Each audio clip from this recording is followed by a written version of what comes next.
Uma das histórias mais emblemáticas do Natal, um conto de Natal de Charles Dickens, foi escrito em 1843 e atravessou séculos. O personagem, conhecido como Ebenezer Scrooge, era muito avarento, apesar de ser muito rico, e também odiava o Natal. Mas o que ninguém sabe é que esse personagem de fato existiu. Quer saber quem é?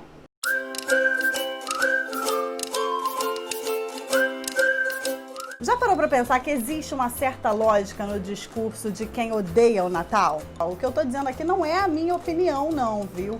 Na verdade, a minha opinião, se eu gosto ou não gosto do Natal, é o que menos importa. Mas se você parar para pensar, o discurso de que o Natal é uma festa muito comercial, que todo mundo só se reúne para trocar presentes, acaba fazendo um certo sentido.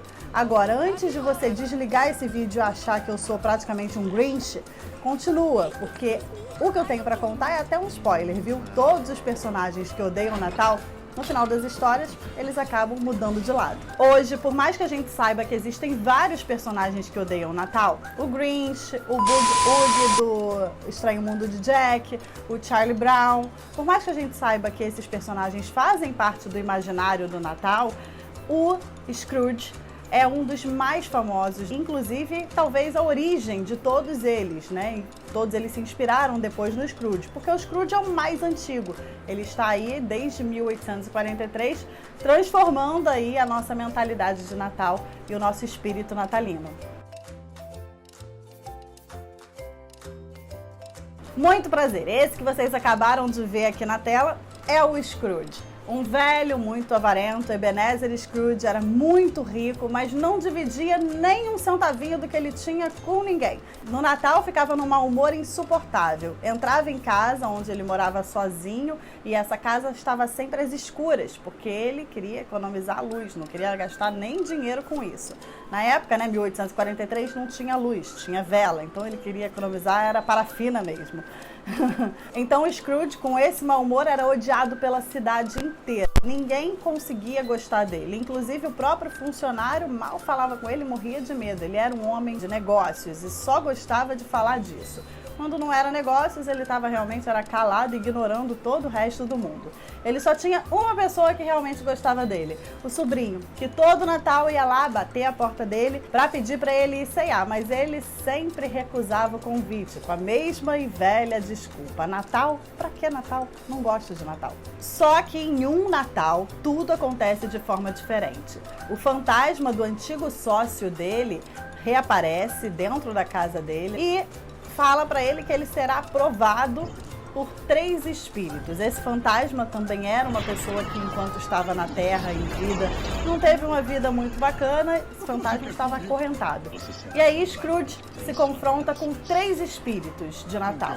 O espírito do Natal passado, o espírito do Natal presente e o espírito do Natal futuro.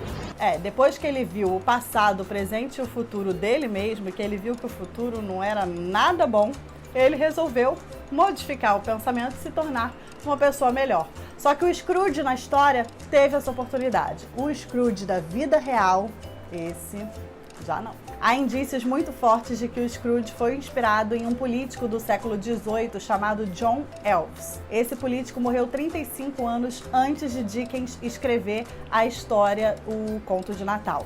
O nome verdadeiro de Elvis era John Maggot. Ele era filho de um cervejeiro muito rico em Londres. O pai de John morreu e deixou para ele 13 milhões de libras de herança. Apesar de ser uma quantia muito grande, a mãe dele passou a vida contando tantos centavos que chegou a morrer de fome. Com esse exemplo, John cresceu pão duro mesmo. Ele era tão pão duro, mas tão pão duro, que a campanha eleitoral dele lá no século XVIII custou apenas 18 centavos. Olha, um grande exemplo para os políticos de hoje, né, que gastam uma verdadeira fortuna.